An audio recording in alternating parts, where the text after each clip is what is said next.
Hey everyone, welcome to the Let's Get Printing podcast. I'm your host, Zach Dewhurst, the Business Development Manager at DecoNetwork. Today's guest is Robbie Young from Twine Embroidery. Robbie is simply a great guy and one of my favorite shop owners I've ever worked with.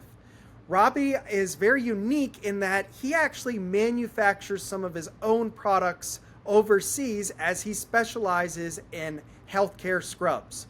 So we're going to have a really fun conversation of what it's like to work with China and essentially manufacture a product for many different reasons, including just more control and lower prices. Before we get started, let's talk about our awesome sponsor, DecoNetwork, the all-in-one shop management platform that features both a back-end management system and front-end e-commerce websites that feature online design tools to let customers design and order custom products, and you can provide sites to your clients whether they want an ordering portal, want to sell merch, or want to fundraise. DecoNetwork is the true all-in-one platform and allows you to just not have to pay multiple software subscriptions. Visit DecoNetwork.com today and do a demo, and you'll see for yourself why you should be paying for the game-changing software DecoNetwork to run your custom apparel business. Hey, Robbie, how's it going? It's going good, Zach. How are you? Good, Robbie. We met around maybe 6 months ago. You signed up for DecoNetwork, and then we're looking for some help to get it implemented. And we hit it off. I hit it off with a lot of DecoNetwork users, but I truly do enjoy consulting way more than I ever thought I would, because I get to work with shops like yours and learn about your business, and you're one that you give me a lot of smiles and remind me why I prefer to help shops often more than do any production ourselves, because Sure.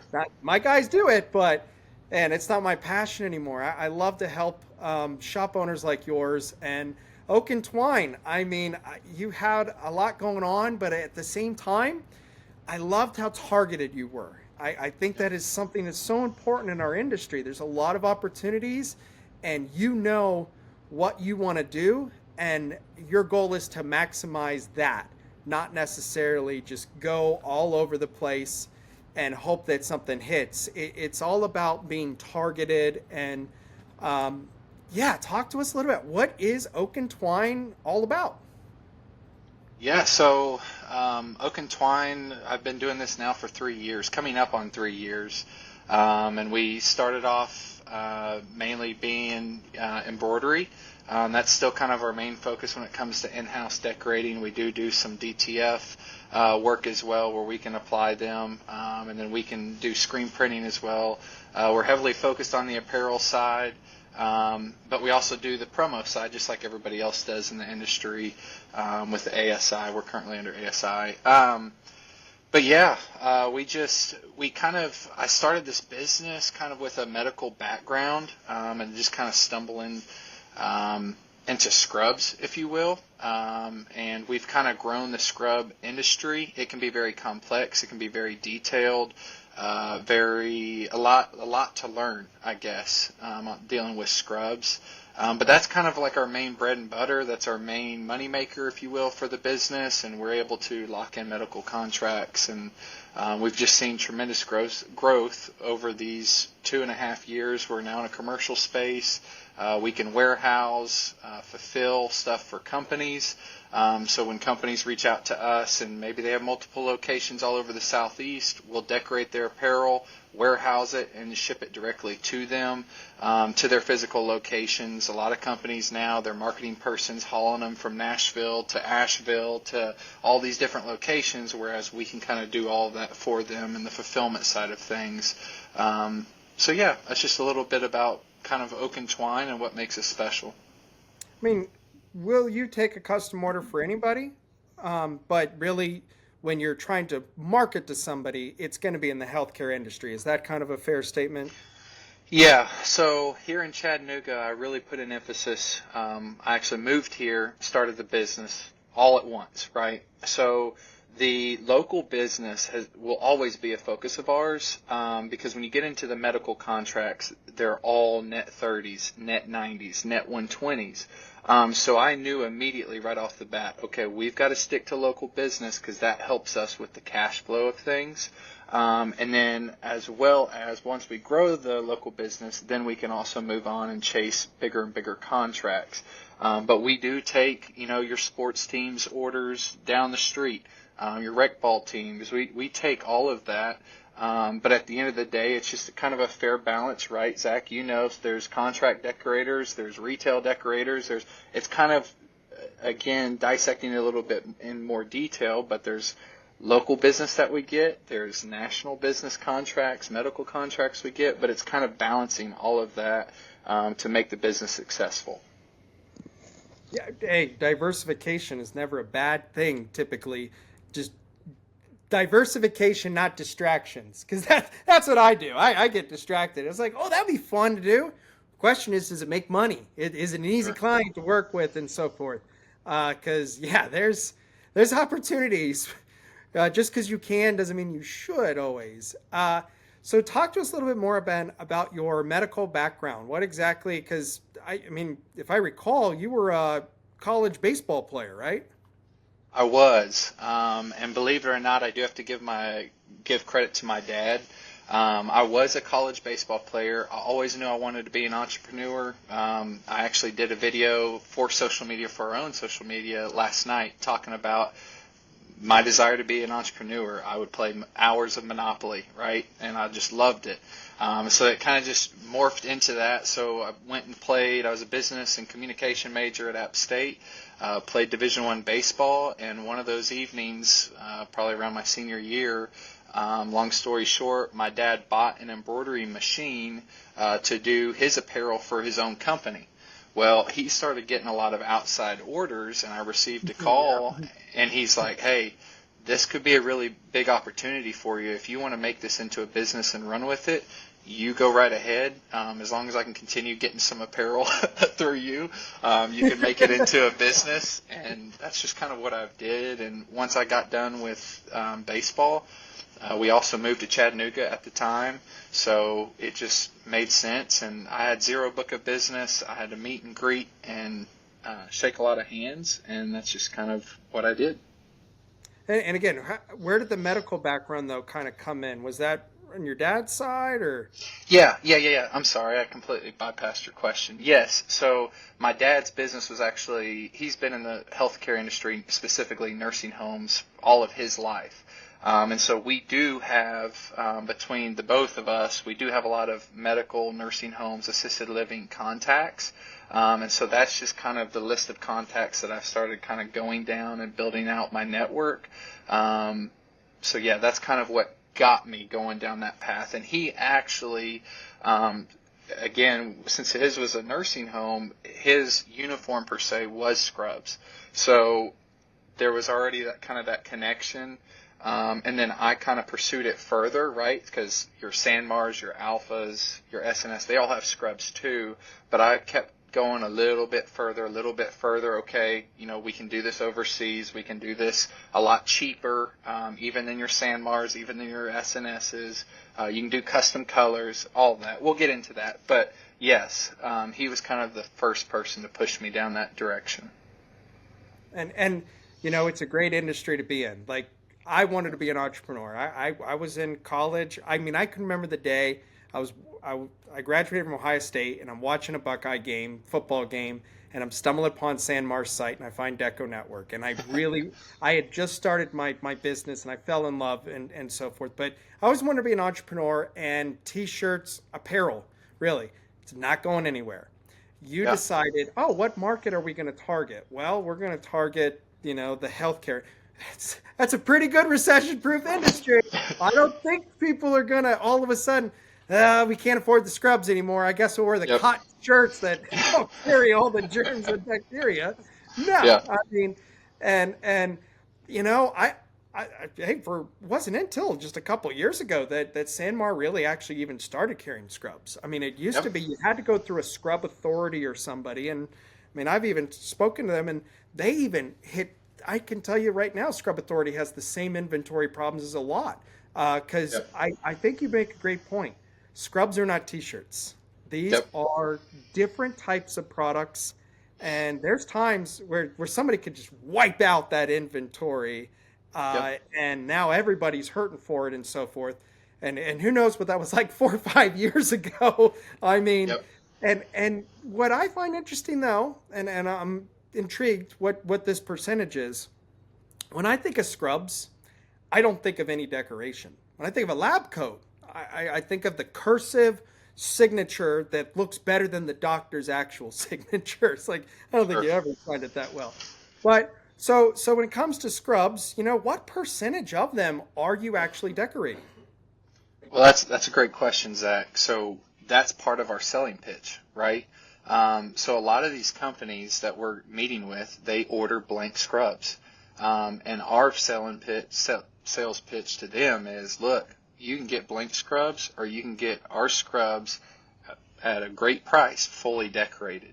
So all of your nurses, all of your staff, when they're walking around the buildings, they have the decoration on there. So to answer your question, 100% of them are. Until probably this year, we'll start being able to, people can come through our doors and order one-offs and stuff. Then you'll probably start getting into some blanks. But for the most part, all of ours, 100% of ours currently are getting decorated. Really? Wow. Yep. I had no clue. I should have looked Yeah. at your Deco account before. But well, and when it comes to scrubs, let's be honest, they're not always the most fun thing to sew. I mean, No. they're not a piqué polo and so forth. They're I bet it's pretty easy to rip those scrubs. Yes, they are. We've been kind of blessed, and I'm looking over there because that's what the machines are. Yeah, we've been kind of blessed. The material that we work with our scrubs embroiders actually very nicely. And if you're embroidering a lot of the same material, if it's your own private line scrub, or even if it's through Sanmar, I mean, they seem to embroider and hold up pretty well. That's a frequently asked question, because if you're in the medical industry, you're laundering them a ton. So the question is, great price. Now, do they hold up? And so we haven't had any complaints when it comes to quality of our scrubs. We actually had a seamstress come in when we were dealing with the factory overseas. We had an American seamstress come in, validate that everything that they were doing was looking good, the scrubs were of quality, as well as we've had a history of doing smaller and smaller runs of them, so we did kind of understand the quality, but before we launched them big time, we wanted to make sure, and that's just what we did. No, that makes a lot of sense. And just out of curiosity, are you ever using topping on top of it? Or just No, back? No? just backing. Yep. Wow. Just backing. Yeah, and sometimes we'll use like double standard backing or whatever I don't know the exact ounce percentage, but there is a specific backing that we use that really, really works well for scrubs. Awesome. Yeah. So scrubs themselves, like we said, there can be inventory issues. They can be expensive. Yep. I mean, think about simple supply and demand. And one, there is a large demand for scrubs. But what I asked you was, how often are they decorated? Because in my experience, when I come into contact with people wearing scrubs, I don't see logos on them as often. Sure. Because again, I think a lot of people, hey, I would rather buy and resell a blank, if I'm being honest, if I make pretty good margin on it, than having to throw anything on top of it. But when it comes, so what I'm getting at is, I think the demand in our industry to decorate what has kept that price, I think, a little bit higher from like a Sanmar, because it's more of us going to probably buy it and try to sell it blank, and we're not even going to decorate it because I really don't want to, and the customer often doesn't want to either. So you saw this kind of need, I assuming, like, hey, there's got to be a better way to do it. And I don't want to say the cliche, but the common thing to do is let's hit up China. Let's all this stuff is coming from over there. let's cut out these middlemen, getting their cut from it. And I have no idea where to even start with that. So take us down this venture of, you know what, let's hit up China. Let's see what they can do. And Yeah, how you got there, and how much hair did you lose in the process, Robbie? And all of what it, was as you that can see. like? All of it. Yeah. So first thing first. If you're going into it wanting to work with China, don't expect to launch your order in a week. For us, this was probably a 7 to 8 month process, and we're still going through it. And whether that's size specs on the legs, the cuts, everything, when you go overseas, everything is customized, and they don't take anything for granted. At least the factory that we worked with was extremely detailed, very meticulous. So they took nothing from granted, and they double checked with everything. Well, that's great. Even the materials, everything was super, super detailed. The challenge was the time difference. And the different holidays, and like right now they're about to enter into Chinese New Year, so that's like a whole month shutdown. So you're talking about, if you're really wanting to launch a line of whatever it is, you're talking about several months of back and forth, several months of staying up till 10 o'clock, 11 o'clock at night to message them, 2 or 3 times before you fall asleep, and then they start their day and they kind of go about it. But yeah, it's a very detailed, slow process. You have to be slow because, at least from our experience, there is somewhat of a language barrier too. So you have to be very, very simple in terms of the language that you use to make sure you get your point across, and then back to us too.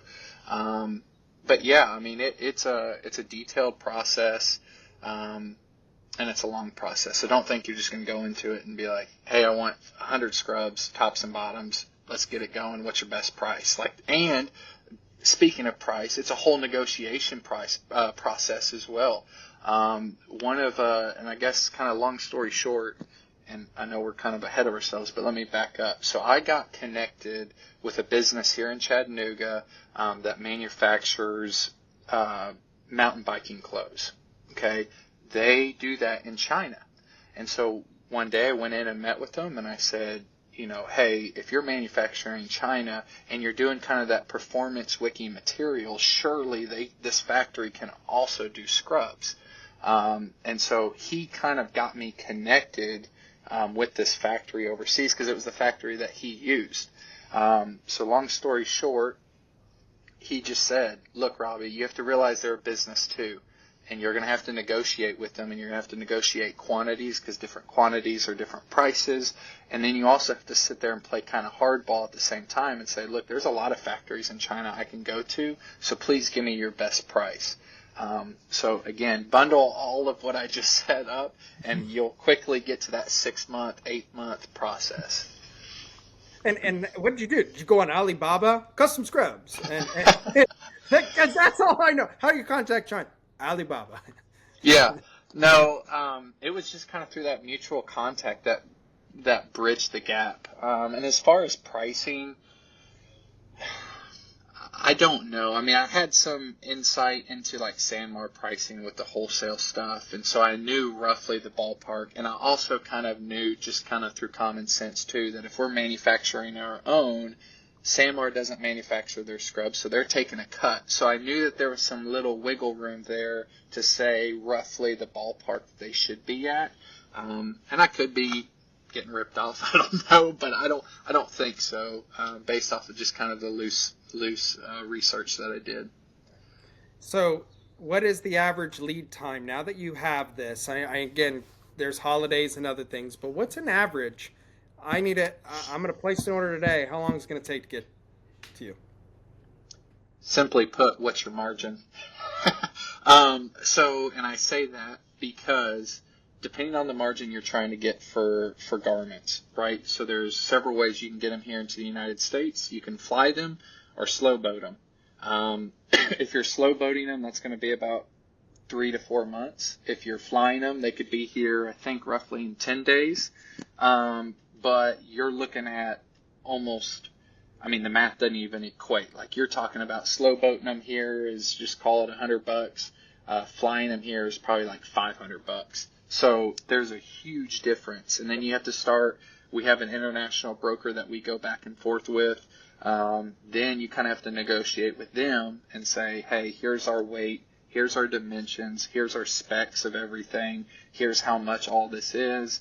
Now give me a quote. And then they have to go out, line up the shipment, line up where all the ports that they're going through, and then customs is a whole nother issue, and we can touch on that because I never thought politics would play a role. Tariffs, the upcoming president bringing on tariffs to China, that is a huge, huge issue. So we'll just see. We'll see what happens. Yeah. So when it comes to and you went over kind of the logistics of getting it from China to you. How long is the manufacturing process though, or does it depend on the size? Yeah, it depends on the quantities. Typically, they're pretty good. I mean, it depends on the factory size that you're going through, but I would say they could probably, I mean, we're ordering anywhere between 5,000 and 10,000, 5,000, 10,000 sets, and they're probably about a month out just on production. And then from there, you just have to add, okay, a month of production, then 3 months to get it here slow boating or flying or whatever. So you're planning way out in advance. You have to. Yeah. Yeah. And, okay. And you said something there, sets. So Yep. Something I learned several years ago, and I think maybe this is the case with you or not. I had no idea, like sometimes when you buy shirts, it's literally already in predefined size bundles. As Yes. in, okay, you're going to get 72 shirts, and Yep. 12 of them are going to be small, 20 of them, you know what I mean? It's already defined. This is how it works. Is that what it's like for you? It kind of has to be, because you can go down the wormhole of large and talls or small petites or maternity sizes for scrubs. So we try to do it as black and white as possible. Like, hey, you're going to get a top and bottom set, sell it as one. Here you go. Or if you're dealing with larger orders and you're working with companies, you can sell them in that bundle thing, kind of like you helped me set up in Deco. But yeah, most of the time you try to simplify as much as possible, or you're gonna kill yourself over trying to appeal to a short and petite, or those sizes are nearly impossible to match up with because companies, just the workforce in general is ever changing. So you have to best guess your estimates and just go with it. Actually, no, that's the thing. That the medical people aren't the ones that are super big, typically. They're the ones that are actually taking care of themselves. Sure. But when it comes to scrubs, I could be totally wrong, but years ago I felt like, aren't they all unisex? But now, there's definitely, you're carrying women and adult and the maternity and you have a lot of different colors and sizes. How many SKUs are you roughly, outsourcing to China? Again, we're trying to remain as black and white and simple as possible. When it comes to colors, like we have our core colors, which is basically what all companies have, your navy blues, your pewters, your royal blues. Like, we don't go into tangerine orange because the opportunity to sell tangerine orange is maybe only like a few handful of companies. You're in Tennessee. That's the Tennessee orange. It's the one place you can sell it. The only place, because I hate that. I'm a Bengals fan. It's like, how can anybody like this orange? Yep. No, we're right on the border. So, and I don't hold orange. I'm a Georgia fan. So that's one thing. So again, so scrubs, you are just decorating the ones you're bringing overseas. Is that correct? Or have you started, or do you want to eventually start selling them to other shops to be using themselves? Yeah. So it's kind of this whole process, because it's been so detailed. Yes, we're kind of in a walk before run approach, if you will. So our initial goal is, number one, to flip the inventory. Okay, so you go out and get your medical contracts. I think long-term wise, though, you could see Oak and Twine scrubs in actual scrub shops, which means that we would open up wholesale accounts, sell them blank, do all that kind of stuff eventually. The biggest thing is moving your inventory, making sure you're getting money, and then you can kind of start venturing out into other arenas. But this would give us the flexibility because we are manufacturing them in and bringing them in at a great price. We would have opportunities to do wholesale, sell blank to customers coming in, also wholesale sell to scrub shops all over the country, and see if we can get our scrubs into, for lack of better, a Walmart, right? Like start targeting some of those other places and sell the scrubs through that venture as well. Everything I've done is self-taught, so I can only learn so much so rapidly. So it's kind of one of those things that we'll get to that eventually. Long-term wise, absolutely. We haven't gone that far, if that makes sense. I know of some software that logistically can handle all that. Yes, that is true. You just got to get them over here and we'll put them in. So when it comes to the actual scrubs themselves, are you branding them? Like Yep. and so they're all, what is your brand? Is it Oak and Twine as well with that? Yeah. Yeah, so it'll just say, and I'm literally working on it right now, so it'll have custom tags in the back, your small, medium, large, whatever. It'll have the Oak and Twine logo, whatever you see on my left chest, it'll have that in like a press tag, and it'll have a tag in the sleeves. It'll have custom bags, so when they open it up, it'll have the Oak and Twine all over it, with the phone number, website, that kind of stuff to reach out. Yeah, but everything will be custom tagged, labeled, and packaged, so it'll be nice. It's really nice, especially when you're dealing with medical contracts, because you may be shipping this to Seattle, Washington. They don't know who Oak and Twine is, but at least it gives them something to look at and say, okay, here's their website. This is kind of cool. I like this scrub. Maybe I go online and see if I can purchase more just myself. Oak and Twine sounds elite. You know what it honestly makes me think of?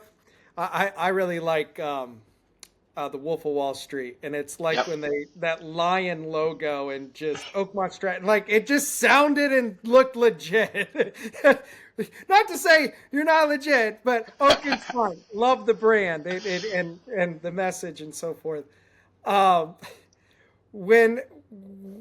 to me a little bit about what legally has to be within that label and everything, because it has to say made in China, right? Doesn't it have to say what the material is? What are the rules around that? I've always wondered.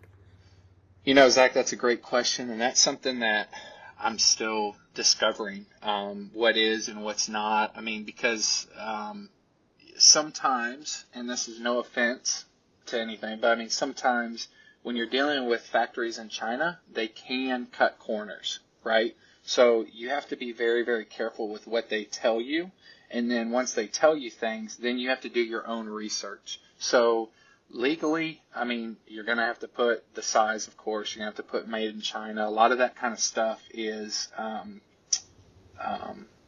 losing my train of thought. But a lot of that stuff has to be garnished, like when you're shipping stuff in, importing stuff in. It's got all over the packaging. It's got to have that kind of stuff. But yeah, I'm still learning that. So to give you an answer on here's some of the things, I don't know exactly everything that has to be on the scrub. I can just tell you what we're doing from our standpoint of things, and making sure that you're paying your tariffs, because there's ways to navigate that whole tariff game, and how you code the things, how you code the apparel. But we try to do everything by the book and follow all the rules, because you kind of get into, what's that movie? Is it War Dogs, where they're smuggling guns into another country?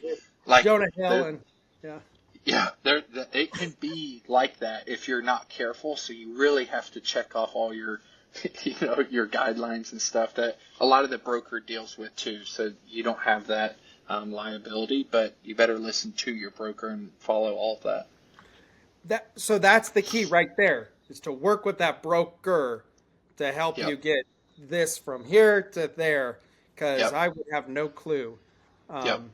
And what's a broker fee? Oh, that's negotiable. Everything's negotiable on this side of And I'm things, the right? worst negotiator of all time. Yeah.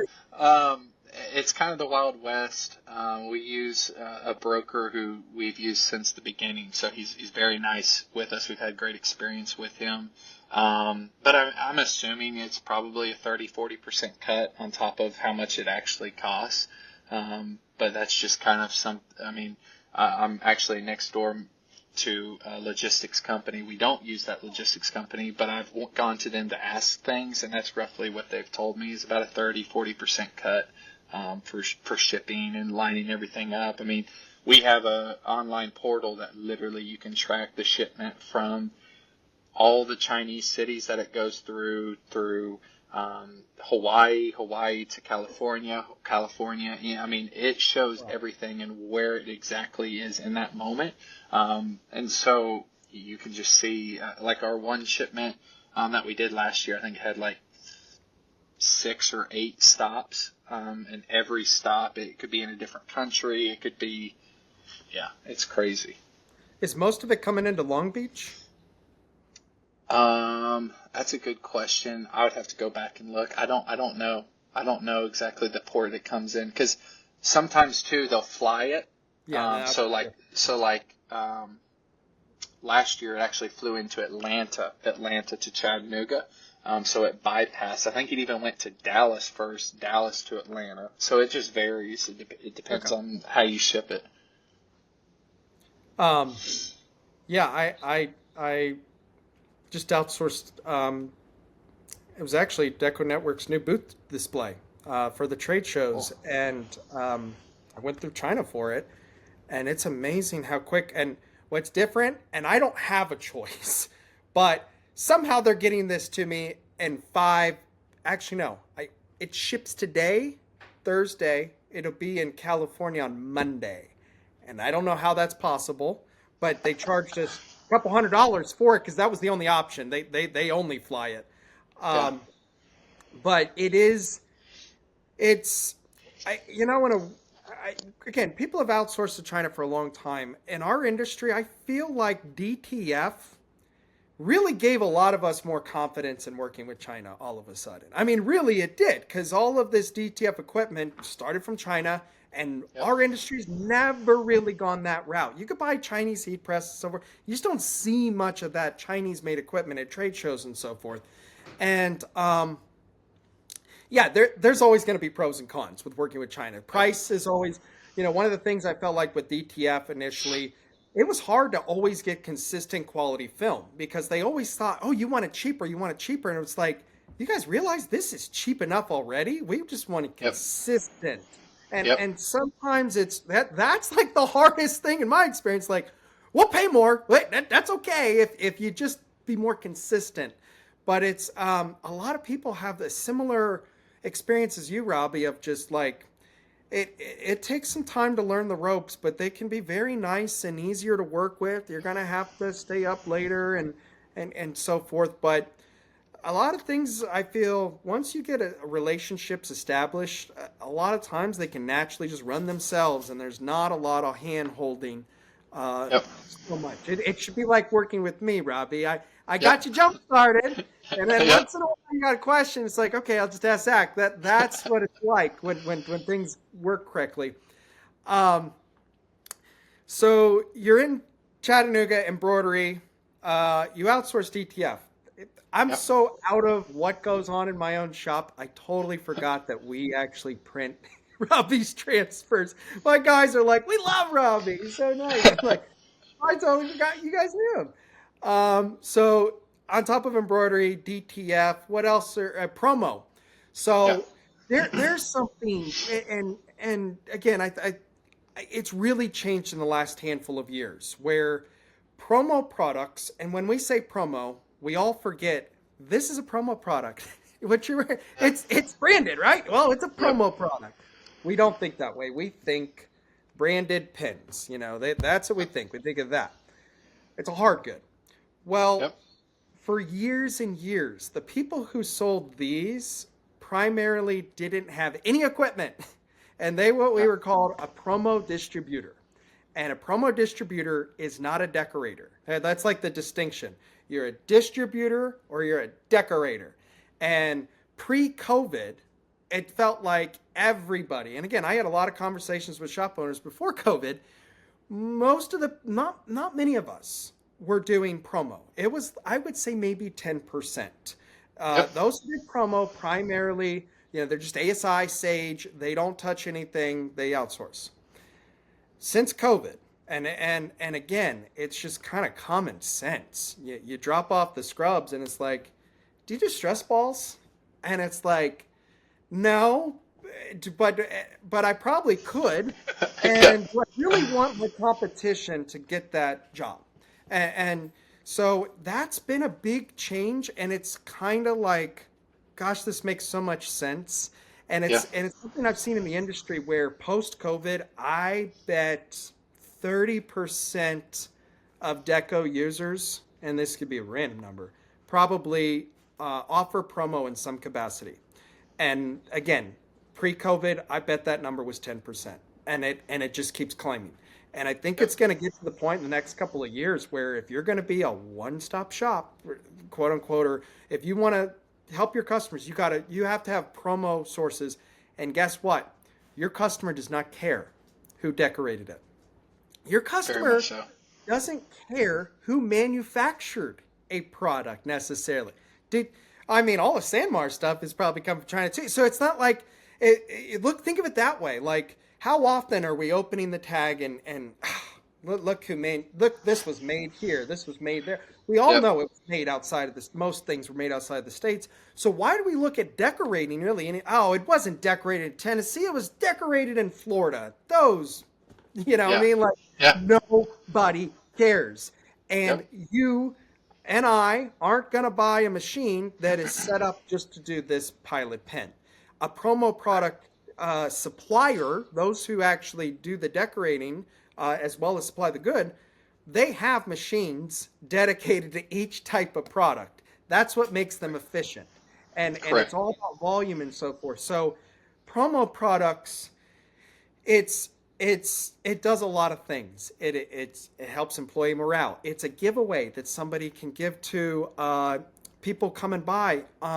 There's just all types of promotional products. And just talk us a little bit about what that's been like for you, and has it been something that you've seen become more of a focus and grow the more you understand promo? Because that in itself is its own world. It's not exactly, it takes a little time to learn. Yeah, and it's funny that you're talking about that because we literally ran into a situation with mugs, right? And the decals on the mugs and stuff weren't sticking. And that actually just happened this morning. But for the most part, we have great experiences when it comes to promo. And it kind of like what you're saying is, when I started this 3 years ago, promo was kind of in the last, back of my head. We're selling apparel, we're doing embroidery, we're doing DTF, whatever, or screen print transfers at that time 3 years ago. But, promo is one of those things where you're sitting there shipping all these scrub boxes out, or just general apparel to these medical companies, even local companies, and you're going and doing drop-offs, and you're like, I can do that mug, I can do that pin, I know where they're getting these, and it just kind of opens up that door further to where, now companies are coming to us kind of being like that one-stop shop, right? We go to Oak and Twine because they handle all of the apparel. We have shipments going out today of Mexican restaurant menus. We've got pamphlets going to a healthcare company in Kentucky. We've got, just the options are endless, whether it's flyers, whether it's paper products, and just the general apparel or the promo as well. It just kind of it just is a whole nother feather in your cap that I can say, okay, not only can I do this, but who's sourcing your paper, who's doing this, who's doing some of your hard goods that you're using for marketing resources. Because at the end of the day, if you make it easier for that marketing person, more than likely they're going to go through you, even if it might be just slightly more expensive than who they're going through or whatever the case may be. They would rather work with one person that's reliable that they could reach out to and say, hey, where is this? Can you update me on this? whether it's apparel, mugs, whatever, and then it's just one contact, right? It's not for imprint for this and Bell Promo, all these different companies and different people. It's just one person that deals with all of it. And that's just But a it's huge, still that huge one-on-one personal touch. You know, you get like a Correct. full imprint. Like, I mean, I get why people like these monster companies, but at the end of the day, I mean, there's something nice about dealing with somebody. And when you do Sure. outsource, like, so you outsource like DTF, do you ever get a gigantic screen print run or anything you have to outsource to another decoration shop? Oh yeah, all the time, all the And time. is your goal to find someone local that contract decorates, or do you just try to find anybody who's good for the job? Great question. There's so many factors into that, right? And right now we're living it. Weather, Weather, weather's a factor. fire. Yeah, I mean seriously, weather, price, turnaround times affect that. But for the most part, you try to stick as local as possible, or at least I do, simply by the fact that I feel as if I can control more, right? So Yes. Yep. if I have even a promo product distributor here in town, I can go drive, pick it up, bring it back to the shop. Don't have to worry about shipping. Don't have to worry about insurance on shipping. Don't have to worry about any of that kind of stuff. I can go pick it up myself.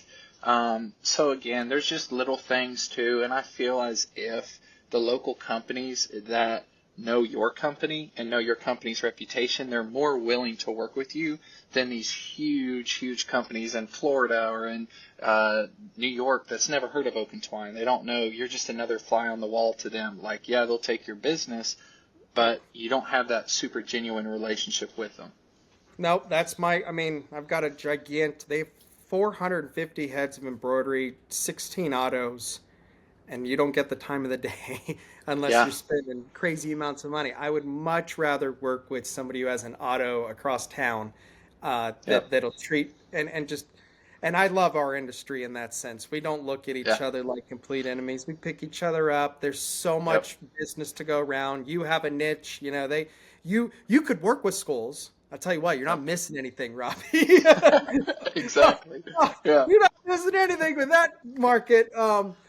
But yeah, yeah. The healthcare one, it is, oh my. I mean, that is about as big of an industry um, that you go after. And again, I think of you do see a lot of those promo products there. Yeah. Are you using ASI or Sage? What is your Yeah. solution? Yeah. So I use I use ASI and I try to. It's kind of funny. I'm sure you do the same thing, but we use several of the companies and distributors within ASI. But then, like once you find that product that's really good quality and you like it and you get it and you're like, wow, this is cool. You kind of stick with it, right? And you try to push it and you try to limit how much you're like, oh, I don't know if this is gonna look good. You try to do some research, you try to do all that. But yeah, we're a member of ASI, and yeah, we use probably the same companies that everybody uses, but try to do as much research on the front end on quality of the product that we're getting. Yeah, I think there's a misconception out there that all these promo products are decorated overseas. That's not necessarily the case. A lot of them are down in Florida. I know Yep. PCNA, Hit Promo, they've got some major facilities down there. And some of them you don't necessarily have to go through like ASI through. Yep. So kind of like you're saying, Robbie, you could kind of start building a network and then going Yep. direct. Yeah.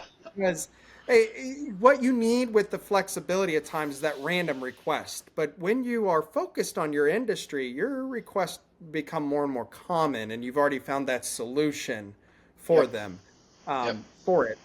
But yeah, promo. I mean, you're crazy not to.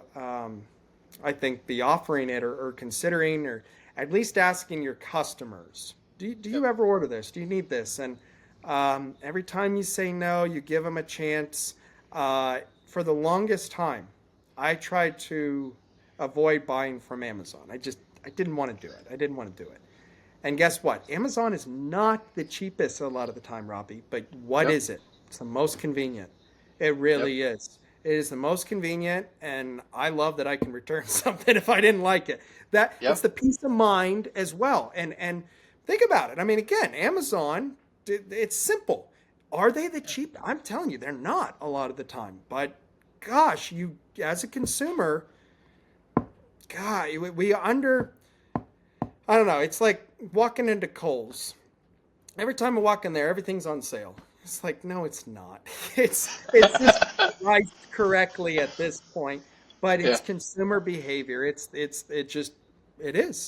Yeah. Um, and yeah, you don't also want the customer that is always chasing the lowest price because they are always the most difficult to work with and please. Yep. And your healthcare industry, are you typically primarily working with marketing managers? Are you dealing sometimes with the facility manager? I mean, what's a little bit of everyone? That, yeah, it just depends on how the company's set up. Like there's smaller companies that they might have 12 locations. If they have smaller quantity locations like 12, you might work individually with the administrator or the marketing person individually for that building. But for your larger ones, like we work with the company that has 60 or 65 buildings, and you're working with the home office in that situation because they have the manpower to be able to say, here's the brand guidelines for this building, here's this. It just depends on how the companies are set up, honestly. I have no preference. There's good and bad on both sides. So, yeah, I mean, it just depends. It happens both sides. Now, unfortunately, I've had to go to an assisted living home for like 8 years now because my grandmother has had dementia, and just like for like 8 years in this home, and you actually see her go from one wing to the other because she kept escaping, and they're like, "We got to put you in the locked wing. You can't just escape somehow." And I'll even see in different apartments they're color coordinated sometimes, and just Yep. makes it more obvious. Um, when are you ever building stores for somebody, the employees or the marketing person to order? Are they doing in bulk? Are they doing both? Yeah, so both. For us, we really try to utilize our DecoNetwork stores to target the employee one-off orders, and then you use your DTFs, do that kind of stuff. But then you also kind of facilitate your bulk orders just through your general intake form, or you might put on the website, hey, larger orders, reach out to us here. But yeah, we do both, whether it's a home office purchase, whether it's a larger building purchase, and also having that flexibility, which Deco does a great job of, kind of creating those online stores to somebody, being able to go on and order a shirt, whether it's a Gildan or Comfort Colors or whatever the budget is for that building or whatever their brands of choice are. We can facilitate those out too, and facilitate them out pretty quickly and ship it directly to them. I mean, how cool is that? It doesn't have to go to a building and they have to sort through it all. Like, it goes directly and lands at their doorstep. So it's pretty cool. Yeah, and what I think a lot of us forget sometimes is you give employees gear to wear, and a lot of the times they wear it outside of work. Now, Yep. scrubs aren't something that I'm typically going to wear on a Saturday, but you know what I see every day, and if you're out and about, you go to the grocery store, there's going to be 100 scrubs that walk in that door every day because there's a bunch of different people in the medical industry coming home on their way, going home, and so forth. It's still a promotional product, Yep. and it's the little things of when I went back to blank versus branded. That's what you have to remember. It's a walking billboard. And Yep. it's great for it when they're working, but you got to remember they also walk around. My brother-in-law is an electrician, and I don't know if I've ever seen him outside of wearing an Ohio State or a Bengals shirt, him Yeah. not wear something branded. And my wife just turned 30 the other day, threw a big party for Marie, Robbie, and I'm looking at it. It's like, man, that's a nice another shirt from the company, and it's a Champion. And he didn't Yep. have to buy it; they gave it to him. And you know what he does? He wears it outside of work all the time. It's a walking billboard. And I'm like, look at promotional products this way. Like, Yeah. you have a marketing budget, right? Well, Yep. guess what? That employee's happy because he got some Yeah. nice stuff. And now he's wearing it and he's walking around showing everybody, oh, you need electrical work? Well, this is the company that you want to contact. And it's just like, I got started in the industry because my friend's dad owned a restaurant and they had a 2-hour wait every day. And we just sold t-shirts. And if you're going to wait 2 hours for a meal, you're going to buy t-shirts. And it made sense. It's a great, souvenir. But what was so frustrating was I get why you should make money off of selling shirts. But I often was like, do you realize you make more money, not off a drink, but more money selling a t-shirt than you do a meal? Your profit margin is higher in a shirt than a meal. And they're paying to consistently market your brand. I mean, that's unheard of. And I think we should look at employees a lot of the same way when it comes to branded gear. Yes, they're not paying for them, but if they're wearing them all the time, that is going to have a lot of value long term for us. So, yeah, commonly overlooked. Robbie, I have fun always talking with you. You're a nice guy. I can't imagine you being the greatest negotiator because you're too nice. You're way too nice to be. I don't know. I feel like you got to be cutthroat. I had a roommate. He was from India, and anybody who's ever been around that culture, he always stressed me. Everything's negotiable, and I could watch him negotiate anything, and I was like, I do not have that skill set. I can BS. I can do that, but I cannot say, no, I'm not paying that. But Robbie, again, you are one of the many reasons why, again, I love to help users of DecoNetwork software, and just I love our industry. I love the people in it. I love the different business models. I wouldn't know how to attack your market because again, you do what you know and what you love. And again, it's a great industry to be in. Robbie, I'd love to have you on again. And thank you so much for joining us today. Thank you, Zach. Thanks, Robbie.